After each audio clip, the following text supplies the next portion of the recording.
Последниве 20 години секој отворање на уставот, барањата на албанската заедница константа, успеваат да се протнат во највисокиот правен акт во државата, почнувајќи од воената 2001, кога токму поради рамковниот договор се отвори уставот.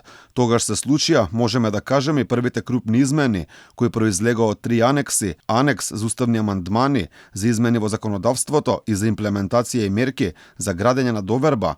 Меѓу 15 амандмани беше и оној за бадентеровото мнозинство, каде беше запишано: за закони кои директно ги засегаат културата, употребата на јазиците, образованието, личните документи и употребата на символите. Собранието одлучува со мнозинство гласови од присутните пратеници, при што мора да има мнозинство гласови од присутните пратеници кои припаѓаат на заедниците, кои не се мнозинство во Република Македонија. Уставните измени ги опфати албанците и во 2019 година, кога се отвори уставот поради Преспанскиот договор.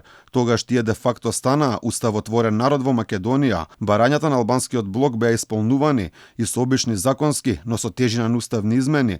Например, во 2004 година беше донесен законот за територијална организација, задоволувањето на коалицијските договори, предводен од тогашниот премиер Владо Бучковски, предизвика страшен револт меѓу народот и големи протести во Струга. Јас го ранам, јас сум приватник, ја го ранам.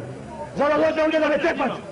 Не може да ме стимаш. Јас вчера бе председател на младина на Социјалдемократски сојуз. Подгоре е работа. Мојот лидер да пука со Лозовец со димни бомби овде да носам мој стриковци нараче отепани со крви. Јас ги ранам. Јас сум приватник. Јас плаќам данок за тие џубрина. Уставните измени повторно се тема и сега. Треба во уставот да ги внесеме бугарите, а албанските политичари гледаат шанса да ги протуркаат своите цели. Алијанса за албанците соопшти дека имаат 5 точки кои мора да бидат прифатени за да гласаат за уставните измени. До сега соопштија само една. Се бара бришење на 20% и негова замена со албански јазик во уставот, односно повеќе да не пишува македонски јазик и јазикот кој го говорат над 20% од граѓаните, туку македонски јазик и албански јазик, со што де факто двата стануваат целосно еднакви во Македонија.